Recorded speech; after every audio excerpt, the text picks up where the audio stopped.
What's good, YouTube? It's me, your boy Squiddy, back again with another video. So today, I wanted to quickly talk about the decks that are going to be good after Cyberstorm Access is released. So this is a new booster pack that's coming out in about a month, and it has actually a lot of new meta warping cards that are in it in the form of new cards, like new archetypes, or just support for pre-existing archetypes. We have a lot of cool things coming out.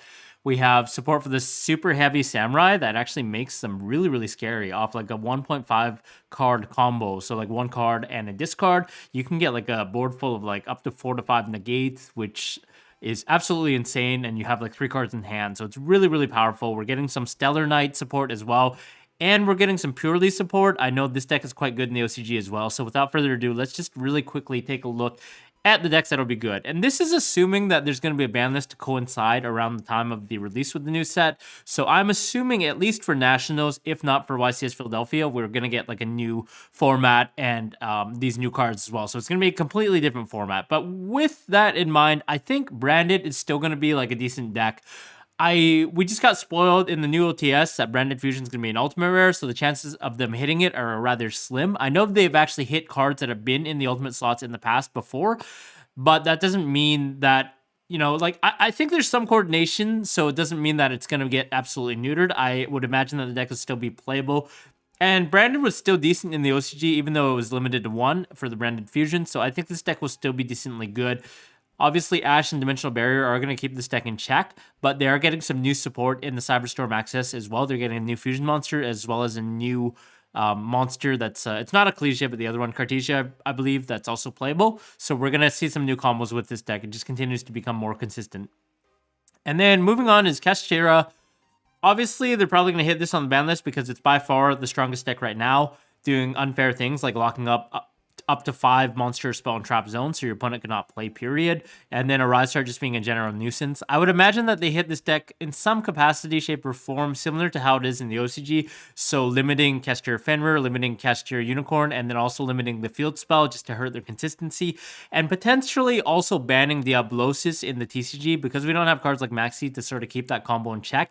It's really easy for them to lock 5 zones, especially if they know that Nibiru is not going to be popular in the format, which I don't think it'll be super popular after this pack releases, because a lot of the combo decks can put up a Baron before their 5th summon so they can negate it, and then Purrely doesn't really care about Nibiru as well because it's more of like a Zeus slash Monster Towers pass kind of deck. But I could be wrong, you know, Nibiru could be popular. But that being said, I would like for them to ban Diablosis, and then if they hit these cards to 1, I think the deck will still be good enough. You'll just have to play consistency cards like Planet Pathfinder just to dig for the 1 of field spell, and potentially the Scareclaw field spell as well, so you can play other cards like Set Rotation. But I think the deck will still be decently playable at like a tier 2 level if they do hit the cards the exact same as they did in the OCG, because it still tops some of the OCG tournaments right now that we've seen. So I think the TCG would still be good enough to make an impact. And then, speaking of existing decks, Runick, we've seen this in the form of Naturia cards. We've seen this in the form of various other decks. Even Kashtira had a Runick build as well. So, like, this engine is obviously really, really flexible. It's really, really annoying as well. I know a lot of players sort of had a tough time dealing with, you know, these cards in general, just because they banish, and then like having a bunch of utility. You can search for the field spell. You can search for like the pop a monster, pop a spell, pop a trap. It's just a really highly splashable engine, so I think it'll still be good enough. I imagine they could actually hit this deck in terms of like consistency. Maybe they hit Runick tip to 1, for example, but it'd still be splashable, super highly playable. Just having like Hugin Access as a body, as a different name for links, for synchros, for level 2s to you can fire off your sprites. It's just so good that I don't think that it would disappear off the meta unless they hit it really, really hard, like something like maybe banning Runick tip or something. Even then, I still think it'd be playable. But I don't think they would hit it that hard just because it's a sleeper. It's always been like a rogue strategy, a rogue deck contender in the metagame. And then talking about new decks, we already kind of grazed over Purrely in the introduction of this video, but this deck actually gets 2 new support cards. They get a quick play spell card that allows you to special summon names from your deck, and they also get Purrely Lily, which is a newer card that is similar to Purrely. It's like a main deck monster, but it allows you to attach a spell in your graveyard and then instantly XYZ. So it's almost like a Zodiac monster because you get to free XYZ, and it instantly has 2 materials because you get to use one from your graveyard. So you're not going neg as you would with the regular Purrely, which forces you to reveal a purely quick play spell card from your hand to use as material. So you'd be going negative in terms of card advantage. So I think this deck is actually really, really nice because there are some crazy combos floating around. I know I saw one where they can set up the X Purrely Nor, so that's the one that cannot be affected by your opponent's activated card effects. And they can also draw cards, so they have 6 in hand. So it's pretty crazy. It's a lot like Zodiac. It's a lot like Sky Striker. You're kind of playing like a Protect the Castle control deck with a lot of hand traps or like spell cards, powerful spell, World Breakers. And then you're just having a monster that cannot be affected that also is not once returned to bounce any card on the field to the bottom of the owner's deck by detaching 2 cards from its XYZ materials. So we're probably going to see this resurgence in the metagame, especially because you can play a lot of hand traps. You can play things like Drone Lockbird that really hurt a lot of the existing combo decks like Superheavy Samurai that'll get popular. And then you can also just play a lot of engine cards. So it's kind of like, TCG players seem to have this thing for either heavy combo decks or like decks that are very focused around control, very consistent, and have a lot of hand traps. So you can go through like 12 plus rounds and have a very consistent deck that just does exactly what it does every round, and then just have a good matchup against the other decks with your hand traps. And then speaking of other hand trap decks, I think Mathmech Circular, like the Mathmech deck, it could be decently good. We've seen it top a couple of YCSs just now because Circular is just such a good card off its own. You get like plus a bajillion, being able to dump the Sigma, special summon it back, Circular searches, and then you overlay into your plays, search Super Factorial. So this deck could definitely be good. The other thing is, like we just talked about for the Purrely deck, it can play a lot of hand traps. You can play up to over 9. Some people are playing 12, even 15 hand traps. So this could have a very effective matchup against combo decks. You just drop a Droll, drop a Nib plus Imperm, just combination of different hand traps to slow down your opponent from playing and comboing off, and then dropping a Circular on your turn to go full combo is really, really busted. And especially if we do see Kashtira getting hit, a Rise Heart might not be as popular in the metagame, which prevents Circular from actually sending as a cost from the deck in order to special summon itself. So once a Rise Heart is gone from the metagame, then Mathmechs are going to be a lot more popular because there's nothing really keeping Circular in check. And we saw that before the Power of the Elements were released, in that the last Nationals format where it was kind of awkward, where like there wasn't really a best deck. Mathmech was good enough that it could play on par with things like Sword Soul, Sky Striker, so on and so forth. So I think we might see something along that line, especially if a Rise Heart is gone, so there's nothing preventing Circular from activating in the hand. And so that's about it for the control decks. I think Superheavy Samurai, we all know this deck is going to be very, very popular. It's very, very good in the OCG. It's one of the top decks. All you need is 1 card plus a discard to go absolutely bonkers full combo. You can tutor your combo. You can tailor it different ways to how the metagame is going. I know, like, initial combos, a lot of people are playing Cyberstorm because you can search it off Gear, Gig, and X because these guys are all level 4 machines, so you can overlay really easily. Search Cyberstorm. You can pendulum summon it out because this super heavy combo does put 2 pendulum skills onto your pendulum zones. It's new pendulum cards that are coming out. One of them allows you to place another pendulum monster in your pendulum zone and then special summon itself, and then at the end of the combo you do have a full pendulum scale, so you can easily special summon out your monsters. Super Heavy Samurai Soul Piercer is an older card that allows you to search any Super Heavy Samurai from your deck to your hand and when it's sent from the field to the graveyard, and it's not once per turn because it's an older card, so you can continuously abuse this card and just search basically your entire deck throughout the combo and then put up a bunch of negates. So I think combo decks are really, really prevalent. The only thing this deck is really scared of is Drone Lockbird, but I think if players are good enough as the metagame evolves, we can probably build their combos to play around that and still put up like 2 or 3 negates maybe under Drone Lockbird, so it doesn't matter as much, right? So this deck can really adapt. I think it's really, really powerful. Anytime you have a combo deck that uses just 1 card or 1.5 cards to combo, like full combo to multiple Omni Negates, and still have cards in your hand, where it doesn't matter if your opponent plays like Dark Ruler and breaks your board, as long as you're able to survive on the crackback, you can just make the same board, break their board, and then win the game from there. So like decks like this are always going to be good in my opinion, especially with the fact that this deck doesn't really have any gimmicks. Like, it sort of has a drawback where you can't use spell or trap cards in your deck, but it doesn't matter because you can just supplement by playing a lot of cards like Kaijus. You can play the Kurikara. You can play hand traps to tailor for the metagame as well, because this deck does actually have a lot of room for non-engine. Surprise, surprise. And speaking of other decks that might be playing a lot of non-engine, we know Spright was really, really good. I imagine they'll probably hit this deck in some way, shape, or form because it did win YCS Lima, and then it also won the YCS London. So surprisingly, Elf being banned did not stop this deck from being a powerhouse because it can still put up a bunch of interactions off 1 or 2 cards, and it's just really, really consistent. So maybe they'll hit like Blue or Jet to 1, maybe even Starter. But I think the engine's just so splashable. We have things like Runick that Runick that we can easily splash it in. It can be played with a lot of new cards as well coming in the new pack. We're getting something called Ringleworm, the Apple Dragon, I think it's called, which is a level 2 that allows you to treat it itself as a tuner, and then it special summons a token when you use it for Synchro Summon. So you can potentially make something like a double Herald, so you can negate your opponent's cards. So that card's really, really powerful. I know we're getting a lot of level 2s that you can easily splash this in with. So Sprites will always be good as long as they're at, more than one copy. I think even if you limited all the names, it could still be splashable technically, because you can just drop them onto the board anytime you control a level 2 monster, right? So it doesn't really matter. And I think this deck will still be really, really good. Probably not as good as if they do hit it, but it'll still be a contender, or like at least a splashable engine. Moving on.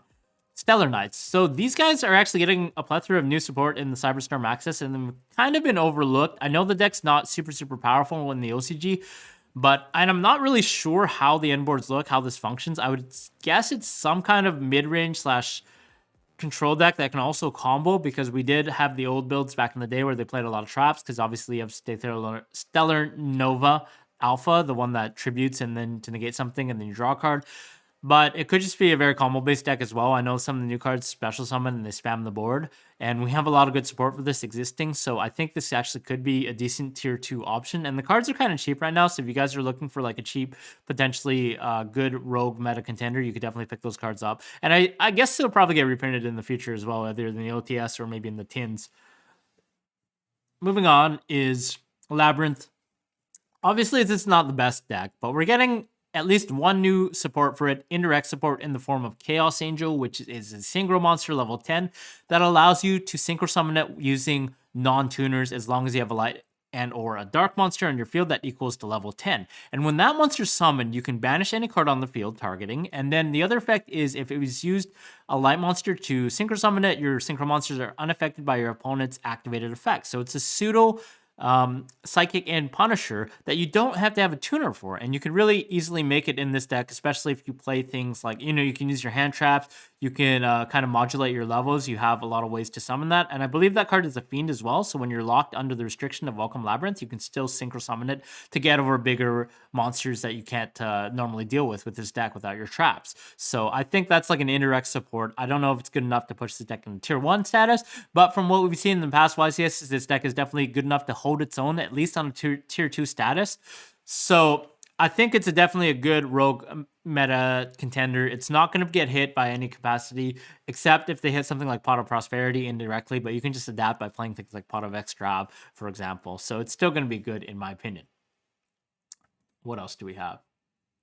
Okay, so moving on, we have Gold Pride. This is one that I was thinking, obviously we don't know if it's that good right now. It's gotten some support that's not the best, but based on what I'm reading from the support that we have so far, it's probably good enough if we get a couple of more cards that can push it into, good enough to contend with the other meta decks. We did see like Plunder Patrol and some previous TCG exclusive archetypes that got decently good as the sets progressed.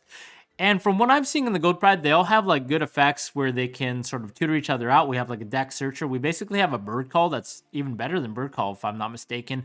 We have very powerful synchro monsters that can sort of pose as removal. We have cards like the Nitro guy who puts a token for your opponent, so prevents monsters like Kashtira from being special summoned. Whether that's good or not, I don't know, because with the prevalence of synchro decks, that could be potentially bad, giving your opponent a free token to synchro with. But if we're getting like 4 or 5 new cards in this upcoming set, it could just be very, very good. I remember the second wave of Libromancer TCG exclusives that we got were actually decently good.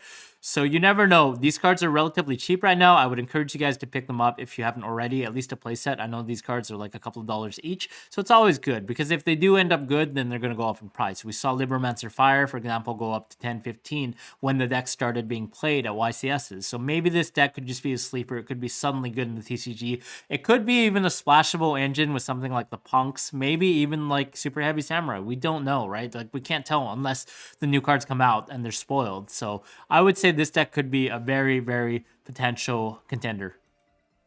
And then speaking of synchro decks, Bystial Synchro is a very popular deck in the OCG. Obviously, they have Chaos Ruler, and they also have the new Synchron to abuse it with. But we're not going to be able to play with Chaos Ruler because that card is already banned.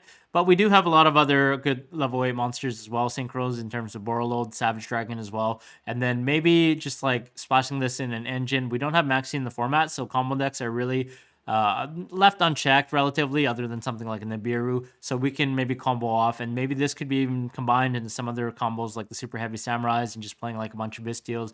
Because of the fact that Bystial Dispatter is just so strong, it has like a bunch of different effects. The Omni Monster Negate, obviously, and then being able to special summon a free light or dark banished monster on either player's control, including your opponent's. It's just very good. You can control the graveyard using your Bystial monsters and then start accumulating advantage, which makes it a little better than Baron de Fleur, potentially, because of the fact that you can just get free bodies on board and then continue to make your plays, and maybe even make a Baron after the fact, after you bring something back, right? So this deck could be a huge contender as well. And on the ban list, if they do something crazy like unlimit Globe Bulb like they did do in the OCG, maybe that's just a telling sign that our synchro decks could get a boost that makes them stronger than the OCG, because we don't have Maxi and we get some good synchro options. And then the last deck that I think could be decent is actually Tearlaments. So this is assuming that Kashtira gets hit on the ban list. We already know that Kashtira is kind of the deck that's keeping Tearlaments in check right now with Arise Heart, because Tearlaments obviously need their graveyard to function, and then Arise Heart just prevents that from happening. And it's also a little awkward because we don't know if players are putting up Arise Heart Pass, or if they're putting double Arise Heart Pass, or if they're locking 3, or if they're locking 5. So it's really hard to tailor Tearlaments decks to beat that. We don't know if we should main deck Lava Golem and then just like it's dead against 1 Arise Heart. If we main deck Gameciel, it's dead against 2, you know? So there's no way to really play around that. And I think that's one of the key reasons why Tearlaments are not doing very well in the TCG. It's not necessarily because of the ban list. I know the ban list did hurt them a lot, but we still have enough cards to function. We have 3 Field Spell, which is absolutely insane. And this deck just got hit in the OCG. Everything went to 1, and they already had previous hits. They had Rhinoheart to 1. They also had the Field Spell to 1 as well. So it's actually worse in the OCG than it is in the TCG. And on top of all that, they have Maxi, which also keeps this deck in check. So that deck was actually topping the OCG. It got top 4 in like a 200, 300 person regional in the OCG right after the ban list hit, and they only had 1 of everything. So I think that in the TCG, this deck is actually very, very powerful as long as Arise Heart's not in the format. So if potentially Arise Heart just like, you know, Kashtira gets hit enough that it's like a tier 2, tier 3 and no one really plays it, it's a rogue deck, then Tearlaments could see a resurgence. I know a lot of people are sleeping on this deck, but again, like if people are playing Bystials, that could be really annoying. That could potentially keep this deck in check. So it really depends on the format, but I think it is a wild meta rogue contender for sure. So that's about all I had for the video. If you guys have any potential other options that might be good in the upcoming format after Cyberstorm Access comes out and with the potential new ban list, let me know below in the comments. Otherwise, rate, comment, subscribe, and I'll see you guys in the next video. Bye-bye.